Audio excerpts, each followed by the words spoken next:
this is how you sit down and meditate properly. That's what you're gonna find out in this video. So make sure you're sitting down, cross-legged, on a chair, however you wanna sit, as long as you're comfortable. And let's dive right into exactly how you can meditate properly. So the ideal form of meditation, which is the traditional way of meditation, is sitting cross-legged in the lotus position, as you can see here. You don't have to sit this way, and if you physically can't, that is okay.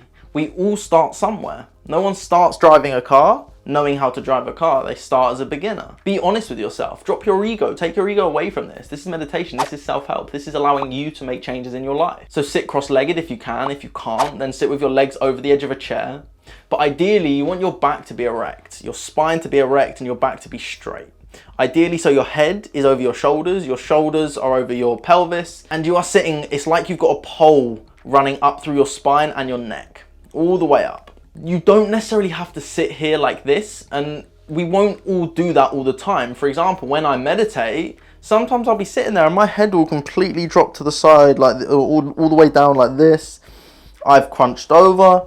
But the goal is not to do it perfectly, the goal is just to do it. So you can sit in a lotus position and you can try all these different meditations. There's, for example, Joe Dispenza's breathing technique, which is up here. If you click this video, a whole explanation on that is bringing the energy through each individual chakra or energy center of your body all the way up and drawing that energy up and then back in. Drawing that energy up and connecting to the divine.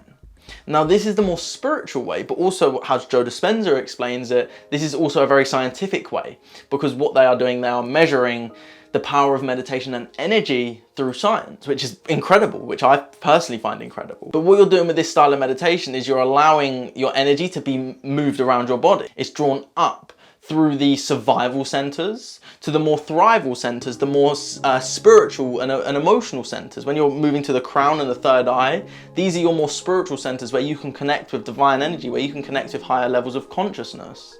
But if our energy is all the way down here, then our energy, if it's our root chakra, this is based on fear. If we are fearful and we're stuck in fear constantly, then our energy is not going to go any higher than that.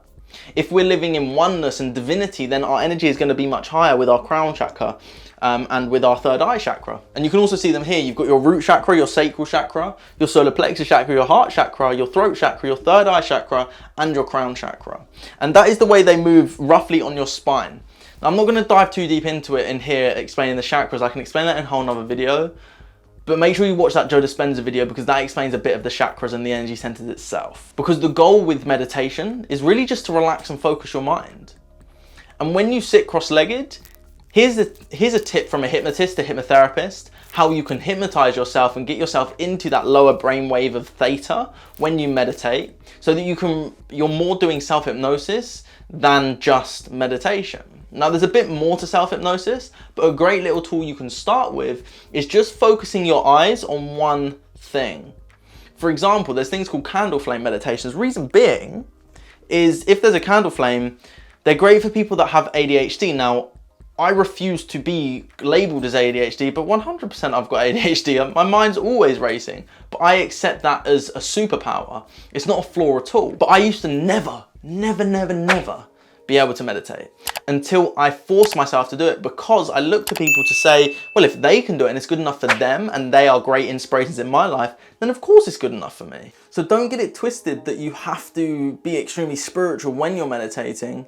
You just have to get yourself, this is sort of the end outcome of where you want to end up. So if you're watching this video first, make sure you go and watch my other videos about different styles of meditation you can do with being laying down, walking meditations. But this is the quiet meditation that I do my visualizations, that I just feel so much bliss when I do them.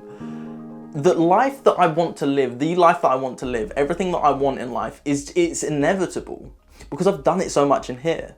And moving over to a bit of the science side of things, when you start to create something so vivid in your mind enough times, your mind believes it to already have happened.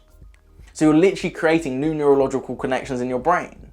Now, obviously it makes sense for you to do it physically in the real world for the brain to realize it, but you can do it in the mind first. So my question is, why not? Why not do it in the mind first? If you truly want something, create it in here. But the first part of all my visualization meditations are about stillness, are about my breath. Breathing in, breathing out. centering my body. You can do all the different types of mudras that are in sort of the yogic practices. You've probably seen something like this, and you've probably seen people chanting Om, Om. You've probably seen that. Now, I do enjoy chanting meditations. I do enjoy sometimes holding mudras. This is my personal favorite mudra. I don't know all of them. I'm not a complete genius with all the yoga and the mudras and stuff like that. I sort of just do the Western world version of meditation, but there's all these different ones that you can do. If you do want any more information on it, just drop it in the comments below. I'd be more than happy to explain that to you. Because once I've calmed my body, I've calmed my mind, I've centered everything, and I am present, now I'm in a place where I can just create. I'm not who I was. I'm not even who I can be. In that present moment, I'm whoever I want to be. And this is the beauty of it. This is why I encourage meditation so much, because if you're stuck with a problem, I've solved so many problems in my mind with meditation, because I've allowed myself to get to such a relaxed state of mind that I've been able to completely shift the problem on its head and take action from this. This doesn't mean that the problems just disappear. It means I have a different way of looking at the problem. I was originally looking at it this way, but now I'm looking at it this way, which gives me a whole new perspective. And it allows me to make shifts in my life just by looking at the problem differently. So sit down, legs crossed, ideally that's the end outcome. So if you can't do that yet, just sit on the edge of a chair. Just get yourself nice and relaxed. Because when you get yourself relaxed, you can start to upgrade how you do it. And it all starts somewhere. Don't think you have to start as a professional, as I said. You don't have to be start to great. You don't have to be great to start, but you have to start to one day be great. I want to make meditation more accessible and easy for the Western way. It's not crazy, it's not wacky, it's not woo-woo. It's actually just a form of self-reflection. That's the way that I see it. The way people journal is self-reflection. The way I meditate is self-reflection. I like the way that the Buddhist meditation, I like meditating with incense, I like meditating with my Palo Santo, I like meditating with crystals, I like meditating around nature. I like doing these types of meditation, but it doesn't have to be the way that I see it. If meditation can just relax you and de-stress you, then does it not make sense for you to just do it, because it will help you, won't it? So if you do want any help with it, head over to my website, www.maxhindle.com/master your mind, and get my 30 free meditations. I made 30 meditations for you in a meditation challenge, starting from 3 minutes, ranging all the way up to, I believe, 32 minutes. It might be 34 minutes, I can't remember now. But even if you're a straight beginner, start with day 1. If you've been meditating for a while, maybe start with day 10, because it's more advanced stuff. The further you move up, the better you'll get. And the more you do it, the better you'll get.